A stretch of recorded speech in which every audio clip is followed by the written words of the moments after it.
말라기 선지자의 6번째 설교입니다. 오늘 그 마지막 부분을 우리가 다 같이 함께 읽었습니다.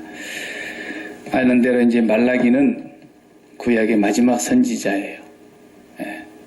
그러니까 예수님이 오시기 전까지, 그리고 예수님의 길을 예비하기 위해서 먼저 보냄을 받은 세례 요한이 출현하기 전까지, 정확하게 말하면 한 400년의 기간이 더 지나가야 합니다. 그런데 그 400년 동안은 하나님이 보내신 선지자가 이 땅에 더 이상 없었습니다. 말라기 선지자가 마지막 선지자예요. 구약의 마지막 선지자이면서 또 예수 그리스도 오시기 전까지 예수 그리스도를 마지막으로 예언한 선지자예요. 그래서 지난 시간에 우리가 본 대로 구약은 전부가 다 예수 그리스도를 소개하고 있는 책이었어요. 그걸 하나님의 백성이라고 자칭하는 그 아브라함의 자손들이 몰랐던 거예요. 구약을 보면서 정확하게 말하면 그 구약의 말씀을 다 지키라고 준 게 아니에요. 지킬 수가 없어요. 하나님이 알고 주신 거예요. 그러나 그 말씀을 통해서 우리의 구원자 예수 그리스도가 이 땅에 오실 것을 하나님께서는 예언하시고 약속하시고, 그 예수 그리스도가 오셔서 우리가 불완전한, 우리가 지킬 수 없는 죄 가운데 빠져있는 우리의 죄를 다 사하시고 우리를 그곳에서 건져내실 것을 약속하심이었어요. 그래서 그 그리스도를 바라보고 있는 것이 구약에서는 구원입니다. 처음 오실 그리스도죠. 처음 오실 그리스도. 구약시대의 사람들로 보면은 이 땅에 육신의 몸을 입고 오신 그 예수님을 그렇게 기다려야 했던 거예요. 우리는 지금 누구를 기다려요? 똑같은 그분이지만 만왕의 왕으로 이 땅에 오실, 다시 약속하고 승천하신 그분을 지금 우리가 구약시대 사람들이 초림하신 예수님 기다린 것처럼 우리도 그분을 지금 기다리고 있는 거예요. 그분이 오시면 이제 역사가 끝나는 거예요. 근데 구약의 아브라함의 자손이라고 자칭하는 사람들이 초림 예수 그리스도를 기다린다고 기다렸는데 결국 기다리다가 전부 다 넘어졌어요. 기다리다가 그들은 신앙을 저버렸고 하나님을 등져버렸고, 정작 그분이 이제 400년 후에 왔을 때는 못 알아봤어요. 얼마나 불행한 일입니까?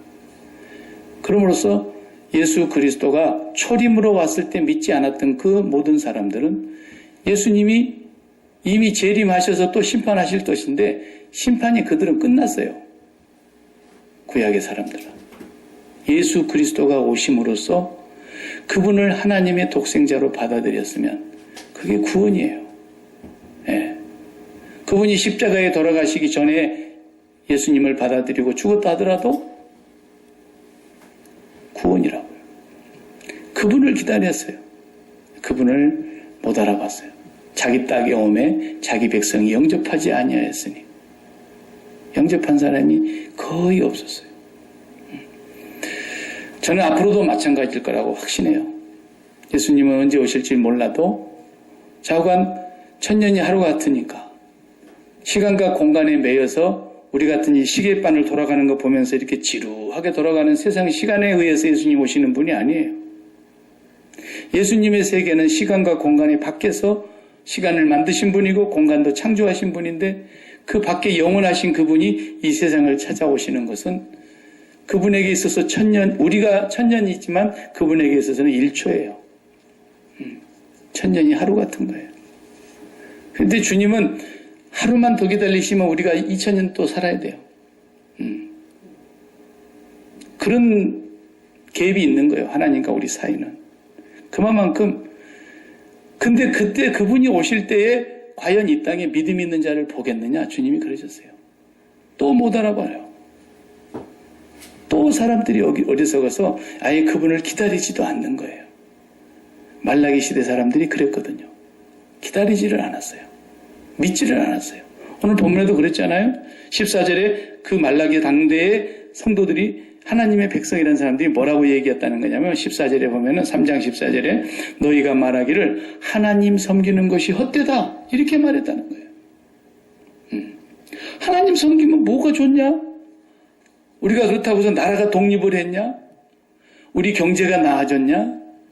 성전 지어놓는데 뭐 성전 지어놔가지고 나중 영광이 더 크다더니 뭐가 영광이 있기는 영광이 있어. 그러니까 이 사람들이 하나님 섬기는 것이 헛된 것이라고 얘기를 하더라는 거야. 그 다음 또 뭐라고 했다 그랬어요? 여호와 앞에서 그 명령을 지키며 슬프게 행하는 것이, 다시 말하면 금식하며 기도하며 그 명령을 지키고 사는 것이 뭐가 유익하리요? 그랬어요. 사람들이 그러더라는 거예요. 앞으로 주님이 재림하시는 시대가 와도 똑같습니다. 그 시대의 사람들이 예수님 안 기다려요. 기억조차도 안 해요. 그렇기 때문에 그 시대에 예수님 오면은 정말 밤에 도적같이 오게 되는 것이 현실이 되는 거예요. 뭐 깨어있는 사람이 한 사람도 없는데 깨어있는 사람에게는 도적같이 오지 않습니다. 깨어있는데 어떻게 도적을 맞아요? 그러니까 밤에 도적같이 오리니 깨어있어야 된다고 계속 강조하셨지만 말라기 시대와 여전히 똑같을 거라는 걸 저는 확신을 할 수가 있어요. 기다리지 않을 거예요. 여러분은 참 기다리느라고 오늘도 기다리면서 지금 수요일 밤에까지 왔잖아요. 계속 기다리고 있는 사람들 아닙니까 우리가? 그분의 오심을 믿고 있고, 그렇다고 우리가 수요일 밤 더 나왔다고 해서 우리 생활이 더 나아집니까? 우리가 수요일 밤 전화 왔다고 해서 사업이 더 잘 됩니까? 그게 아니란 말이에요. 유대인들은 그러는 줄 알았어요. 그러니까 하나님 섬기니까 아무 도움이 안 돼. 유익이 없어. 언제 이 나라 해방시켜 줄 거예요? 아직도 페르시아가 그대로 지배하고 있고 그들의 삶이 조금 더 나아지지 않아요. 그들은 절망했습니다. 그리고 이제는 하나님을 버렸습니다. 하나님 섬기는 것은 아무 소용이 없다. 그분의 말씀 순종하는 거 아무 유익이 없다. 이렇게 얘기를 한다는 것입니다. 그러면서 15절에 가서는 더 악담을 해요. 아주. 어떻게 악담을 합니까? 교만한 자가 복되다. 아니 세상에 성경을 뒤집어도 분수가 있지. 교만한 자가 복되다. 이 말은 뭔 말이에요? 하나님 없이 산 사람이 복되다는 거예요. 이렇게까지 얘기를 하는 거예요. 이게 이제 선민이라는 사람들의 입에서. 그 다음 또 뭐라 그래요? 하나님을 시험하는 자가, 악을 행하는 자가 번성하며 하나님을 시험하는 자가 화를 면한다. 주 너희 하나님을 시험치 말라 그랬는데 하나님을 시험하는 자가 오히려 화를 면할 것이다. 악을 행하는 자가 더 잘 살고 번성할 것이다. 아주 하나님한테 그냥 꼭 그 망나니 자식이 부모 앞에서 속을 박박 긁으면서 부모 마음이 더 아플 걸 많이 알면서 계속해서 악담하는 자식이 있잖아요. 그 모습 아닙니까 지금? 이러고 400년 지나서 예수님 오셨거든요. 초림이. 하물며 앞으로 재림 예수님이 오실 때 어떻게 하겠는가 한번 상상해 보세요. 주님이 말씀하셨으니까 제가 한 얘기가 아니에요. 믿음 있는 자를 보겠느냐 그래서 인자가 올 때. 그래도 우리라도 남아서 있어서 참 다행인데 다음 세대가 걱정입니다. 또 오고 오는 세대가 걱정이에요. 정말로 믿음 있는 자를 찾아보기가 어려운 그런 시대에 오늘 본문에 그래도 하나님께서 16절에 뭐라 그러냐면 여호와를 경외하는 자들이 피차 말하며 여호와께서 그것을 분명히 들으시고 여호와를 경외하는 자와 그 이름을 존중히 여기는 자를 위하여 여호와 앞에 있는 기념책에 기록하셨느니라. 그래서 여호와를 경외하는 자를 하나님께서 그 기념책에다가 써놓으셨대. 뭐 기념책이라 그러니까 우리가 너무 대단하게 생각하지 마시고 여러분이 항상 요즘은 이제 기념책이 없어요. 우리 사람은 전화기에다 다 담아갖고 다니니까. 근데 옛날에는 다 이렇게 손에 지부책이 있었어요. 그래서 비망록이라 비망록. 비망록에다가 뭐 중요한 건 다 쓰잖아요. 약속 장소 쓰고 거기에 하루 일정에 대해서 스케줄을 쓰고 중요한 것들 다 이름 적어놓고 그러잖아요. 전화번호 적어놓고. 하나님이 우리를 그렇게 철저하게 기억하시겠다는 거예요. 기억하시겠다는 거예요. 또 계시록에도 보면 우리 20장에 요한계시록의 그 마지막 심판하는 장면도 책이라고 하는 게 나오잖아요. 책에. 그래서 생명책에 그 이름이 기록된 자들은 불못에 던지오지 않더라. 그리고 생명책에 기록되지 않은 자들은 다 불못에 던지우더라. 그러잖아요. 하나님 뭐 기억력이 없으셔가지고 이름 적어놔야 되는 게 아니라 하나님의 백성은 단 한 명도 빠짐이 없이 하나님께서 기억하실 것이고 하나님의 마음에 있어요. 예, 하나님 마음에. 사람도 기억력이 희미해지기는 하지만 그래도 평생에 마음에 담아두는 사람이 그래도 한둘씩은 있잖아요. 이름을 기억하는 사람. 그런 것처럼 하나님이 영원하신 하나님의 마음속에 여호와를 경외하는 자의 그 이름을 반드시 기록하고 기억하시겠다는 약속을 하셨습니다. 말라기 시대는요, 지금의 시대보다도 더 완악해진 시대예요. 사람의 마음이 더 완악해졌어요. 예수님이 이 세상에 이제 오실 날이, 초림으로 오실 날이, 십자가를 지시기 위해서 오실 날이 가까워오는 그 시점에 한 400년 동안이 침묵이 흐르면서 영적으로 완전히 어둠에 갇혀버린 시대가 됐다 이 말이에요. 페르시아가 또 망하죠. 그리고 알렉산더 대왕이 등장합니다. 그래서 굉장히 그 나라가 또 강성한 나라를 이루죠. 알렉산더 대왕이 또 일찍이 죽습니다. 40대 여절을 해버리죠. 그리고 그 아들 셋이가 또 나라를 땅을 나눠서 분할 통치를 하고, 그러다가 다시 로마가 세상을 지배하는 시대가 오고, 그 세월이 흘러가면서 400년이라는 세월이 흘러가다가 어느 날 광야에 세례 요한이 탁 등장을 하는데 사람들은 세례 요한이 메시아인 줄 알았어. 그런데 세례 요한을 만나봤더니 아니요. 세례 요한이 다 자신을 얘기해 줬어요. 그런데 내 뒤에 오시는 분이 그분이라고. 성령이 비둘기같이 강림하시면서 하늘로부터 소리가 났을 때 세례 요한이 그분을 확실히 알아봤어요. 그리고 사람들에게 세상 죄를 지고 가는 하나님의 어린 양이다 소개했어요. 그분이 오실 것에 대해서 말라기는 지금 얘기하고 있는 거예요. 말라기가 예수님의 재림을 얘기했다. 틀렸다고 말할 수는 없지만 예수님의 재림을 구약에는 그렇게 구분해서 말씀하시지 않고 있어요. 초림이든 재림이든 하나님의 역사 속에서는 그냥 몇 초래니까요. 몇 초. 그러니까 말라기 시대 때 돌아가신 분들이 지금 무덤에서 다 잠들었는데 그 사람들이 주님이 오실 때 다 무덤 가운데서 일어난다고 해봐요. 참말로 우리는 너무 오랫동안 누워있어서 지루했다. 그러겠어요? 그때 돌아가셔서 누워있는 사람이나 예수님 오시기 전날 돌아가셔서 누워있는 사람이나 잠에서 깨보면 시간 밖에 있었기 때문에 똑같은 시간에 같이 죽은 것이에요. 똑같은 시간에. 무슨 말씀인지 아시겠어요? 네. 그냥 우리는 휴대폰 한번 써보고 죽은 거고 거기는 그런 것이 있는지 모르고 살다 죽은 거고 차이가 있다면 그런 차이지. 오래전에 죽었다고 그 사람들이 주님이 너무 늦게 오시는 바람에 우리는 굉장히 지루했습니다. 죽어갖고도. 그런 게 아니란 말이지. 이 영적인 세계는. 그러니까 주님이 언제 오실지 모르지만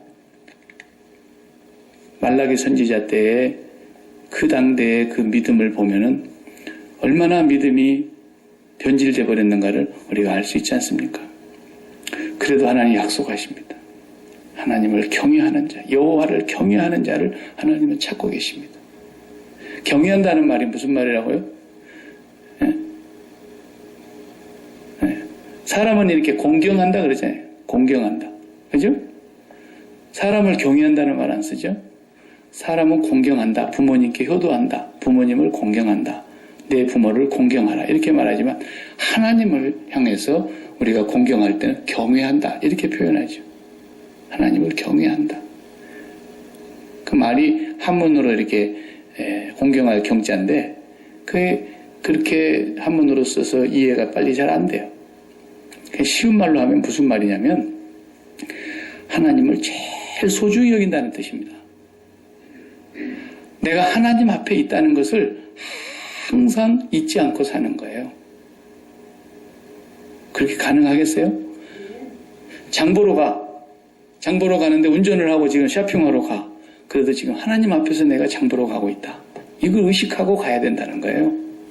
네? 자녀들 앞에 있어. 자녀들이 내 앞에 있어도 내가 뭔 말을 해도 지금 하나님 앞에 내가 있다는 거예요. 그것이 하나님을 경외하는 자의 태도입니다. 하나님이 최우선이에요. 하나님보다도 더 우선하는 것이 있다면 그건 하나님을 경외하는 것이 아니죠. 제일 중요시하는 거예요. 그러니까 신앙생활이 하나님을 경외하는지 아닌지를 간단히 알 수 있어요. 볼까요? 자, 돌아온 주일이 이제 10월 둘째 주일이야. 10월 8일 주일이야. 근데 8일 주일날 내가 하나님 앞에 예배를 드리러 나가야 되겠어. 더구나 또 우리 또 이한나 선교사님까지 오셔갖고 뭐 같이 예배를 드린다 그러니까 다른 날은 못 나가더라도 오늘은 나가야 되겠구나 하고 막 나갔어. 나와갖고 예배를 드리는데 예배를 드리는 그 자세가 나를 위해서 예배를 드리느냐 하나님이 기뻐서 예배를 드리느냐의 차이예요. 그게. 나를 경외하는 사람은 어떻게 예배를 드려요? 하나님 아버지 우리 집에 오늘 또 복을 내려주시되 물부든 바가지에 깨가 달라붙도록 복을 내려주시옵시고 우리 자식이 이제 직장생활을 나갔는데 빨리빨리 진급해갖고 그냥 떼돈을 벌게 해주시옵시고 하나님 매일 교회 나와갖고 자기를 위해서 하나님 찾아오는 거예요. 자기가 제일 중요해. 자기가 제일 중요해. 그래도 교회를 못 나가게 되면 막 겁이 나. 이 하나님이 몸에다 병을 또 때려 넣어버리는 거 아닌가. 자기 몸뚱아리가 더 소중해. 지금 예배가 소중한 게 아니야. 자기 몸뚱아리가 더 소중해. 몸뚱아리 병 안 들려고 교회 나온다든지. 이거 내가 또 이거 하나님 앞에 예배 안 드리다가 우리 사업 막 말아먹는 거 아니야. 사업이 더 중요해. 하나님 중요한 게 아니야.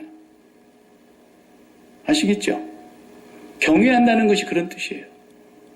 뭐가 우선이냐는 거예요. 뭐가 제일 중요한 거냐는 거예요. 아이고, 그래도 내가 잠깐 가서 점이라도 찍고 와야지. 얼굴 도장이라도 찍어야지. 그냥 예배 안 드리고 바로 갔다가는 교통사고가 나고 차가 뒤집어질지 어떡해. 하나님 경외해서 왔어요? 아니요. 자기 죽을까 봐서 온 거예요. 자기가 중요한 거예요. 자기가. 이거 전부가 신앙이 아닙니다. 이걸 보고 뭐라 그래요? 종교 생활을 그렇게 하는 거예요. 불교에 가도 다 그렇게 했는 거예요. 그 사람들이. 어디를 가도 그렇게 해요. 세상의 종교는. 그러나 하나님을 섬기는 건 그래서 종교가 아닌 거예요.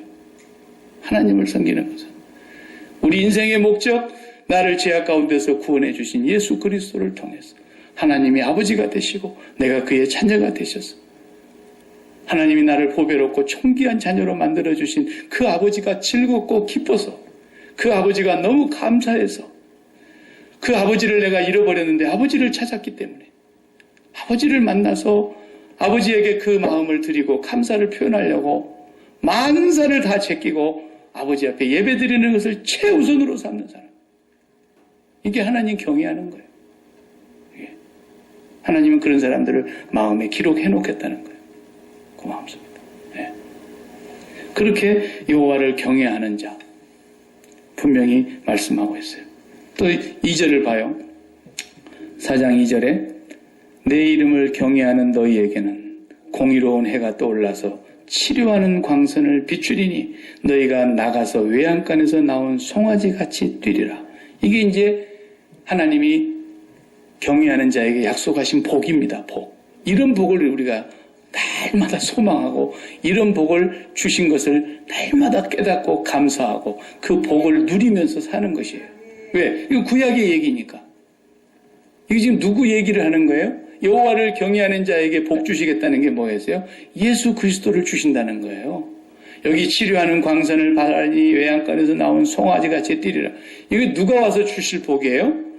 예수님을 보내서 예수님이 오셔서 이루실 복을 말라기는 지금 예언하고 있는 거예요. 근데 신약에 오셔서 예수님이 하신 것을 마태복음, 마가복음, 누가복음, 요한복음을 다 종합해 보니까 말라기 4장 2절의 말씀을 그대로 다 이루고 가셨어요. 예수님 오셔서. 그래서 우리가 그 예수님 안에서 이 복을 누리는 사람이에요. 이미. 예? 그리고 이 복을 우리가 누리다가 못해 이 복이 너무 커서 다른 사람에게 나눠주려고 나만 이 복 받는 것이 너무 아까워서 이 복을 몰라서 이 복만 있으면 해결되는데 이 복이 없어서 이 복이 있는데도 몰라서 이 복을 거저주시는 복이기 때문에 이 축복을 나눠주려고 우리가 살아가는 거예요, 이 땅에. 예. 그런데 1절을 다시 뒤집어서 보면은 다 같이 만군의 여호와가 이르노라 보라 용광로 불같은 날이 이르리니 교만한 자와 악을 행하는 자는 다 지푸라기 같을 것이라 그 이르는 날에 그들을 살라 그 뿌리와 가지를 남기지 아니할 것이로되 심판을 얘기하고 있죠.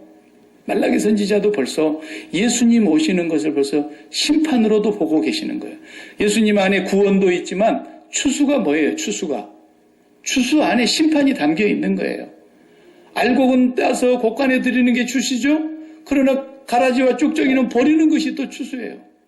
그렇기 때문에 추수 속에 심판이 다 있는 거예요.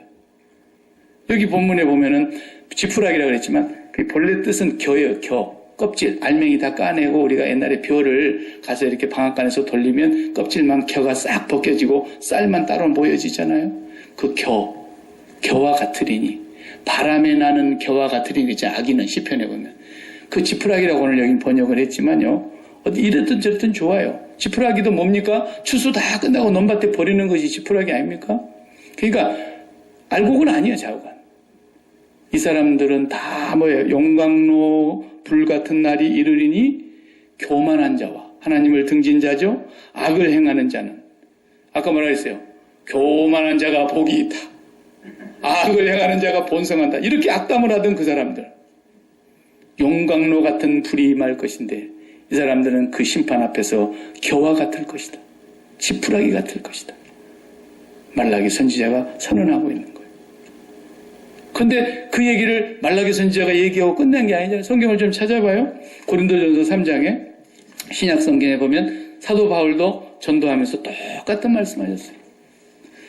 뭐 찾아보자면 한도 것도 없지만 한 군데를 고린도전서 3장 예. 거기 보면은 10절부터서 15절까지 분명히 말씀하시잖아요. 신약성경 265쪽인데 내게 주신 하나님의 은혜를 따라 내가 지혜로운 건축자와 같이 터를 닦아둠에 다른 이가 그 위에 세우나 그러나 각각 어떻게 그 위에 세울까 조심할지니라. 이 닦아둔 것 외에 능히 다른 터를 닦아둘 자가 없으니 이 터는 곧 예수 그리스도라. 자, 바울이 지금 전도하러 다닙니다. 선교하십니다. 복음을 전합니다. 그런데 예수 그리스도가 이미 전파된 것도 있고 이제 또 전파하는 것도 있고 아직 전파되지 않은 것도 있지만 좌우간 이 교회는 예수 그리스도라고 하는 터 위에 세우는 겁니다. 그런데 오늘로 말하자면 목사들이 로컬 처치에서 교회를 주님이 세워가시는 그 교회의 성도들을 돌보는 것이고 선교사들이 현지에 나가서 하나님의 백성들을 추수해서 그들을 하나님의 백성으로 가르치고 세우는데 그 일을 그리스도라고 하는 터 위에 세우는 거 아닙니까? 네. 그런데 마지막에 뭐라 그랬어요? 12절 봐요.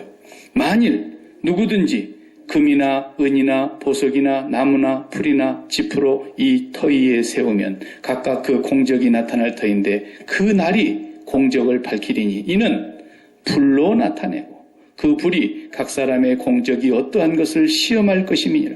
만일 누구든지 그 위에 예수 그리스도 위에 세운 공적이 그대로 있으면 상을 받고 누구든지 예수 그리스도 위에 그 공적이 불타면 해를 받으리니 그러나 자신은 구원을 받되 불 가운데서 받은 것 같으리라. 이렇게 말씀하세요.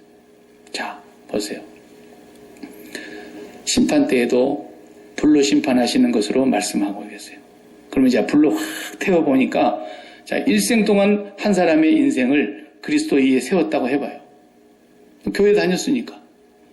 그러면 그 그리스도 위에 세워졌다고 하는 그 사람을 하나님이 마지막 때에 용광로 같은 불로 시험할 때 금이나 은이나 보석으로 지어진 사람은 남을 거고 나무나 짚이나 풀이나 이런 걸로 된 것은 타버릴 거라고 그러잖아요. 네. 그러니까 성도가 이건 하나의 비유로 들어도 그렇지 않습니까? 불로 태워봤더니 남은 건 구원이고 안 남은 것은 구원이 아닌가 아닙니까? 뭐가 남아야 되는 거예요, 성도는. 네. 중들만 뭐 사리가 나온다 그러는데 아니에요. 성도도 사리가 나와야 되는 거예요. 중들 다 끄시려 보니까 막판에 뭐가 나와요? 네. 상당히 돌을 닦았다는 사람들이 뭐 이렇게 구슬같이 사리가 나오잖아요. 그리고 사리를 그 함에다가 보관해갖고 지금 절간에 가면 거 다 그 중들 사리 보관해놨지 않습니까? 네. 못 먹어갖고 생긴 돌이에요, 돌. 근데 그게 뭐 굉장한 건 줄 알고 있네. 그런 살이 백날 나와봐야 소용없어요. 성도는 진짜 나오는 사리가 있는 거예요. 네. 불로 다 태워보니까 남는 것이 있더라는 거예요. 뭐가 남겠습니까? 스티브 잡스가 아이폰을 만들었다. 대단한 일입니다. 인류 역사에 그 사람을 높이 칭찬하지 않을 수 없는 사람입니다. 사람이 볼 때는. 그래도 스티브 잡스 하나님께서 올라당 인생 다 태워보니까 남은 거 있어요? 없어요? 하나도 없어요. 대통령들도 거기다 다 인생을 대통령까지 한 사람들도 다 태워보니까 남는 게 하나도 없을 수 있어요. 남는 것은 이 세상에 있는 건 하나도 안 남습니다. 이 세상에 있는 것 가지고 하나님 앞에 가서 손꼽만도 우리가 자랑할 것이 없어요. 우리는 영원한 거 하나만 남아있는 거예요. 영원한 우리 안에 계신 예수 그리스도입니다. 예수 그리스도만 우리 안에. 왜? 내가 마음 준 곳이 거기뿐이거든. 내가 마음 드린 곳이고 내가 믿습니다라는 것이 내 심장을 바칩니다 아닙니까? 내 심장을 드렸던 그분, 영원하신 그분, 내 안에 영원히 함께 계시는 그분, 여호와를 경외하는 자, 여호와를 가장 최우선으로 삼았고 행여라도 내가 이 여호와를 잃어버릴까? 행여라도 내가 이 여호와의 마음을 상하게 해드릴까? 그걸 늘 두려워하면서 살아가는 사람. 우리는 그냥 자식이 아까워서 놓으면 꺼질까? 쥐면 꺼질까? 놓으면 나을까? 그런다 그러잖아요. 자식이 너무 아까워서. 예. 그것도 자식을 경외하는 거죠. 그죠? 예. 우리는 하나님을 경외하는 겁니다. 하나님을 제일 아까워하는 거예요. 내가 이렇게 하면 하나님의 마음이 얼마나 아프실까? 그래서 내가 하나님 마음을 아프게 할 수 없지. 내가 이렇게 행동하면 우리 부모가 얼마나 마음이 아플까? 그런데 부모한테 효도를 안 할 수 있겠습니까? 그렇게 마음을 먹는 자식이 부모를 공경하는 거니까. 여호와를 경외한다고 한다면 여호와를 가장 소중히 여기는 거예요. 이렇게 살아가는 사람만 금은 보화로 지어진 집이어서 불이 안 탈 거라는 거예요. 남아있는 거죠. 이런 사람들에게 이제 약속하시고 있습니다. 치료하는 공의로운 해가 떠올라서 우리 개혁성경, 개정성경에 공의로운 해가 떠올라서 이렇게 했는데 옛날에 그 전에 성경 의로운 해가 떠올라서 그랬죠. 의. 여기서 말하는 의는 하나님의 의를 말하는 거죠. 세상의 의를 말하는 게 아닙니다. 세상에도 의가 있어요. 미국에도 의가 있겠어요, 없겠어요? 미국 법에 보면은 공의, 정의, 미국의 국시 가운데 하나입니다. 정의. 정의를 지킨다라는 거예요. 헌법의 정신이죠. 네. 자유, 인권, 평등 다 그런 것이 헌법에 드러나 있지 않습니까? 그러나 미국의 법이 정말 하나님의 의와 일치할까요? 그렇지가 않아요. 네. 경찰들 하는 거 보니까 의롭지 않은 경찰들이 너무 많아. 네. 백인들은 그냥 조금 반항하고 그래도 총 안 쏴지만 흑인들이 반항하면 그냥 쏴버려. 요 며칠도 그 12살짜리가 장난감 총을 들고 있었는데 쏴버렸잖아요. 또 6살짜리 아이가 아무것도 갖고 있지 않았는데 쏴버리고. 그런데 법정에 갔는데 그 경찰이 불기소 처분이 되는 거예요. 불기소 처분. 의가 아니에요. 미국에 의가 있다고 보십니까? 없어요. 제가 볼 때는. 남자와 남자가 그냥 둘이 살고 부부로 사는 것이 옳다라는 거예요. 의가 있습니까? 없어요. 여자와 여자가 사는 것이 뭐가 어때? 결혼해갖고 사는 것을 누가 뭐라 그래? 그거 말하는 사람 잡아들여 법으로 정해놨어요. 그 법이 의입니까? 의의 길은 뭐가 의예요? 그런 죄가 어디 있어요? 그런 죄악이 어디 있어요? 하나님이 죄악이라는데. 그렇기 때문에 이 세상의 어느 곳에도 아무리 민주주의가 꼽혀있는 신사숙녀의 나라도 하나님의 의의가 없어요. 이 세상에는 엄폐어해요. 절대로 의의가 없어요. 오직 의의는 예수 그리스도 한 분뿐이에요. 그래서 어떤 의의로도 구원을 받을 수 없지만 하나님의 의, 그를 예수 그리스도라고 표현하고 있는 거예요, 성경에서. 하나님의 의인이 예수 그리스도로 말미암는 의. 그래서 그분이 이 땅에 의로운 태양으로 오셨다 이 말이에요. 의로운 태양. 왜? 세상에는 어둠이니까, 의가 없으니까, 깜깜함이니까.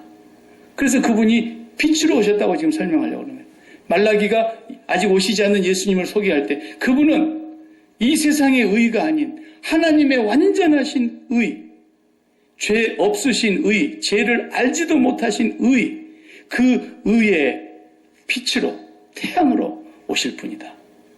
이 세상은 캄캄한 어둠이라는 거예요. 그래서 이 세상에 의가 있고 이 세상에 빛이 있다면 뭘 하고 주님이 또 오십니까?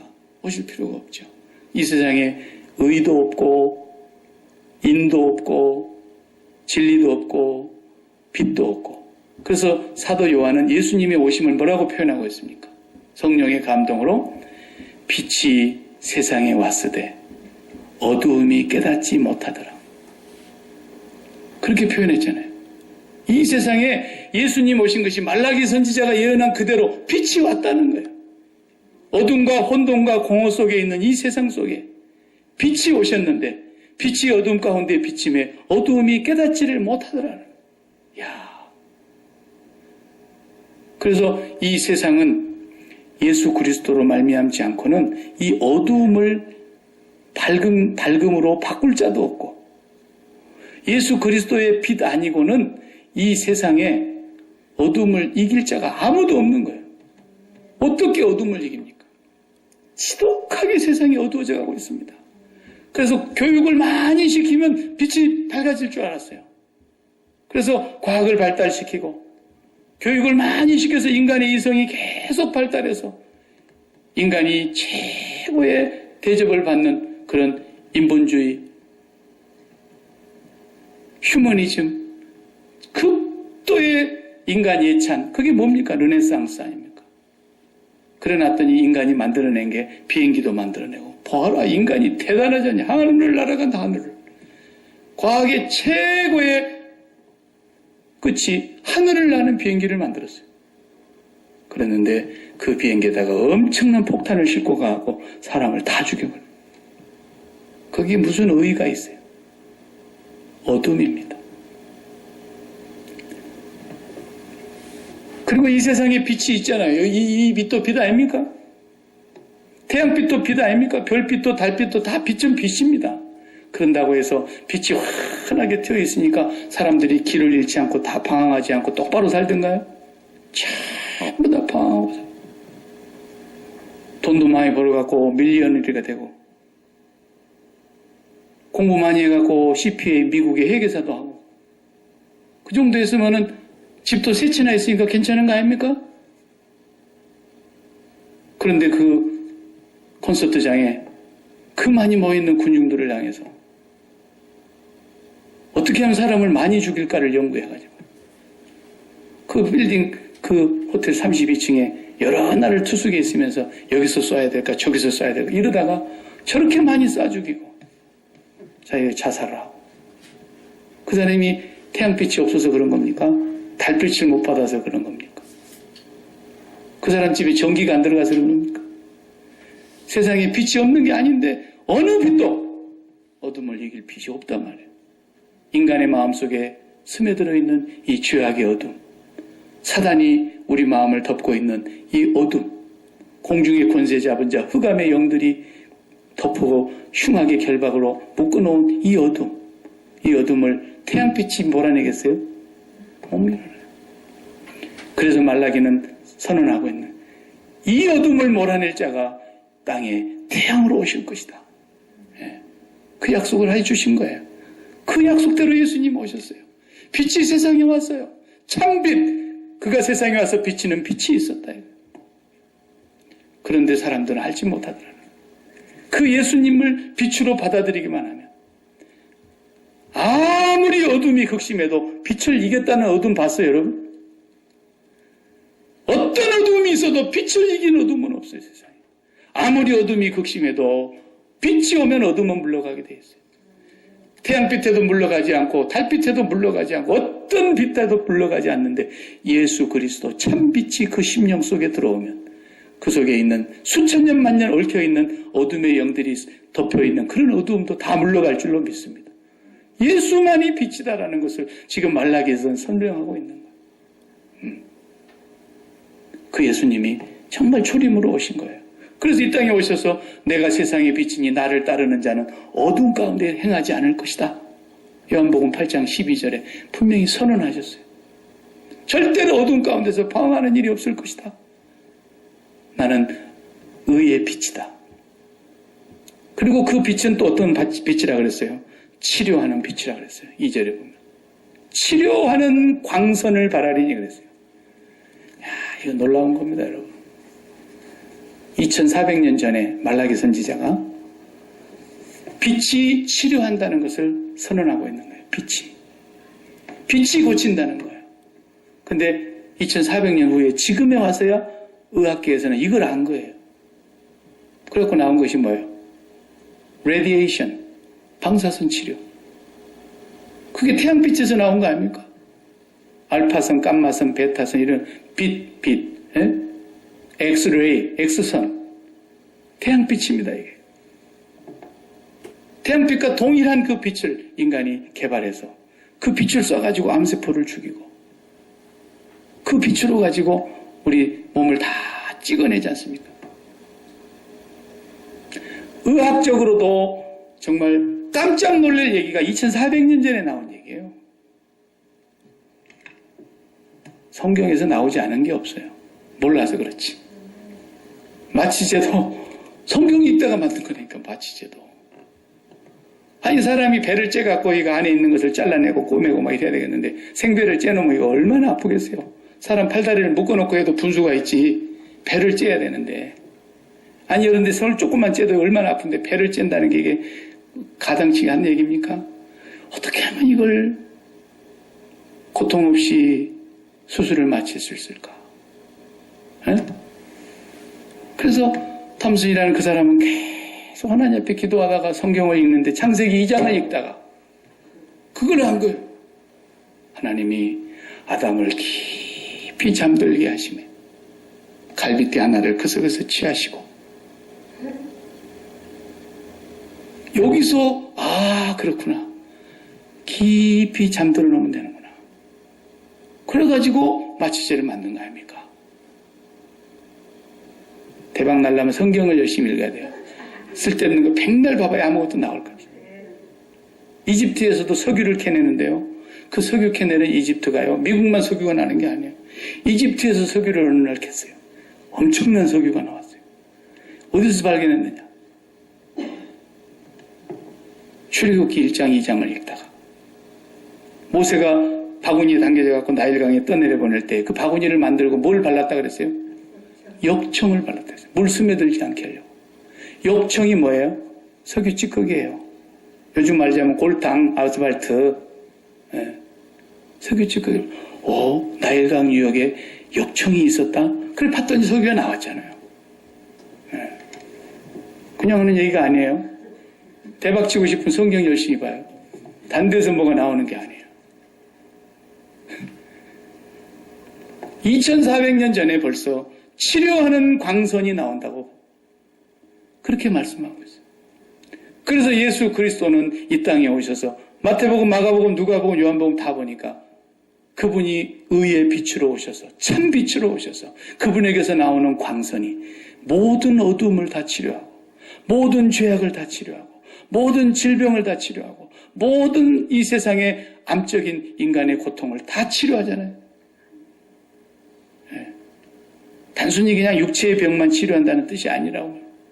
마음의 병, 더 무서운 병입니다. 이거 영혼의 병, 이거 의사는 못 잡아냅니다. 정신의학 분석한 절대로 못 잡아냅니다. 약이나 한 살 먹고 호르몬 조정이나 조금 하라고 이거밖에 못합니다. 그러나 예수 그리스도는 예수 그리스도 참 빛을 영접하고 그분을 믿는 자는 그분으로부터 나오는 의로운 빛으로부터 나오는 그 광선이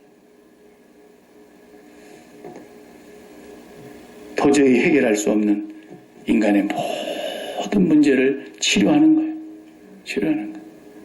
그러니까 눈도 코도 귀도 입, 코는 괜찮았지 눈도 귀도 입도 안 되는 헬렌 켈러 여사 같은 분도 그 빛을 발견하고 그 빛을 받으니까 나는 행복합니다. 우리 찬송가에 가장 많은 그분의 찬송가 가사 시가 있는 프라니 크로스비도 자기 눈은 이렇지만 예수를 나의 구주로 믿고 성령과 피로써 거듭나고 나니 세상과 나는 간 곳 없고 구속한 주님만 보이도다. 이것이 나의 간증이다. 눈이 안 보이고 평생을 산 사람입니다. 80년을 넘게. 그런데도 그분은 날마다 천국을 노래하며 행복했던 사람이에요. 그에게는 어둠이 없었어요. 비록 육신의 눈은 평생 감고 있었지만 그는 평생 사람들 앞에 천국을 증거하면서 살았어요. 의의 태양이신 예수 그리스도 이 빛을 받고 나니까 그 속에서 모든 불행했던 모든 절망적인 모든 어둠이 다 떠나버린 거예요. 우리는 오늘 또 그분을 구주로 믿고 있어요. 그분을 날마다 초청해야 돼요. 그분을 날마다 바라보고 그분을 날마다 깊이 묵상하고 그분을 날마다 인격적으로 대면하고 살아가는 사람이 되어야 한다는 거죠. 예. 말라기가 예언하는 말씀이래요. 그 다음에 뭐라 그랬어요? 마지막 복이 외양간에서 나온 송아지같이 뛰리라. 저는 외양간에서 나온 송아지가 어떻게 뛰는 걸 보고 자란 사람이에요. 어렸을 적에 소를 키워봤기 때문에. 그 외양간에는 왜 외양간에서 나온 송아지라고 했어요? 논에 일하러 가면요 송아지가 따라옵니다. 그 이놈이 따라 나오면 그냥 조용히 따라오고 절레절레 따라오고 말 잘 들으면 얼마나 좋아요. 근데 이놈이 따라 나오면서 남의 집 고추 모종했는데 고추밭을 한번 힐떡 지어서 그 다음에 이쪽 집에 가지나무 심어놓은 거 다 받고 난도질을 하고 와요. 그냥 사방으로 뛰다니면서. 그러면 막 동네 아줌마들이 나와서 오메 박센 아저씨 송아지가 우리 농사 다 망치네. 그러고 막 송아지 잡으라고 난리잖아요. 그러니까 송아지를 일할 때는 안 데리고 다닙니다. 외양간에다가 가둬놓고 와요. 묶어놓고 와요. 그럼 소가 하루 종일 울면서도 행기질을 해야 돼. 집에 있는 송아지 새끼 생각하면서. 그래도 어쩔 수가 없어요. 그놈 나오면 일을 못하거든. 그러니까 나중에 그 외양간에 갇혀 있었던 그 송아지 얼마나 뛰어노는지 밖으로 풀어내놓으면요 하늘이 높은 것이 아니야. 천지를 띱니다 막. 네. 그래서 왜 말라기는 이 세상을 외양간으로 비유했겠나요? 외양간. 예수님이 그 외양간에 오신 거예요. 그 세상에 외양간 같은 세상에 오신 거란 말이에요. 외양간은 냄새나는 곳입니다. 쾌쾌한 곳입니다. 어두운 곳입니다. 더러운 곳입니다. 묶어놓는 곳입니다. 가둬놓는 곳입니다. 이 세상이 외양간인 거예요. 하나님이 보실 때. 그리고 이 세상 안에 있는 게 다 배설물이야. 그런데 사람들이 그 외양간에서 똥밭에도 구르면서도 그래도 이 생이 좋다는 거야. 개똥밭에 막 구르는 것처럼 살면서도 그래도 이 생이 좋다는 거야. 이렇게 어둠 가운데 살아가고 있는 이 땅의 외양간 같은 곳에 죄악의 어두움 속에 저주의 어두움 속에 질병의 어두움 속에 세상의 수많은 고통과 고난의 그런 어둠 속에 갇혀서 자유함이 없이 무거운 짐을 지고 평생을 살다가 마지막 가는 곳이 저주의 길로 가는 그 외양간 같은 곳에 주님이 오셔서 그 외양간에 갇혀있는 송아지를 밖으로 내놓으니까 어메 이 송아지가 뛰는데 말이죠. 너희가 그렇게 기쁠 것이다. 너희가 그렇게 기쁠 것이다. 예수 믿으면 그렇게 기쁠 거라는 거예요. 그 예수님을 날마다 만나기를 초청해야 되지 않겠습니까? 아무리 대박나봐야 그때뿐입니다. 그건 아무것도 아니에요. 우리의 목마름은 돈이 좀 부족해서 목마른 게 아니에요. 내 몸에 한 곳에 어디 병이 있어서 그렇게 목마른 게 아니에요. 절대로 그 마귀가 속이는 거예요. 내가 막 목마른 이유는 예수님 때문이에요. 예수님이 없어서 그런 거예요. 예수님을 소홀히 하기 때문에 그러는 거예요. 그분을 인격적으로 만나는 걸 소홀히 하기 때문에 그러는 거예요. 예수 그리스도를 만나는 그 기쁨을 누리면 그 다음부터서는 내가 속았구나. 지금 이대로 세상과 나는 간 곳 없고 초막이든 궁궐이든 내 주 예수 모신 곳이 그 어디나 하늘나라이구나. 비로소 소금에서 자유함을 얻는 거예요. 비로소 내가 매여 있었던 캄캄한 어둠 속에서 빛의 광명으로 나오게 되는 거예요. 그 약속을 말라기가 지금 하고 있어요. 초림 예수님이 그런 분으로 이 땅에 오실 거라는 거예요. 그런 분. 근데 빛이 왔는데 못 알아봤다니까. 왜?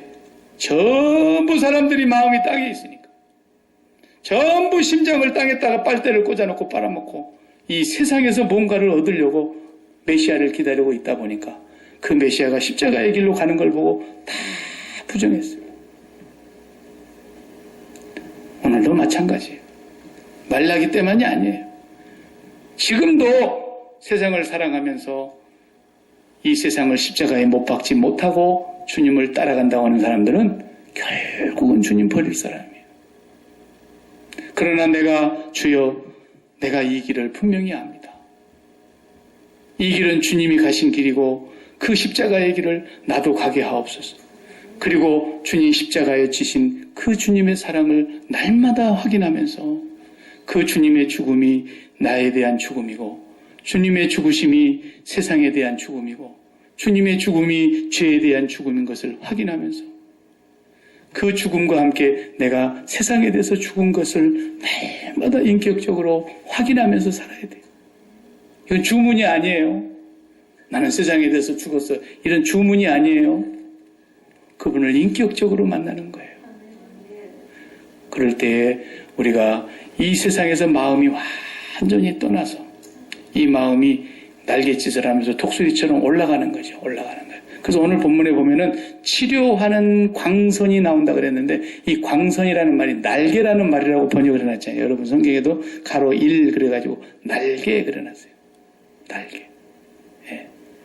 주님의 날개와 함께 우리가 하늘로 치솟는 날갯짓을 한다는 거예요. 예.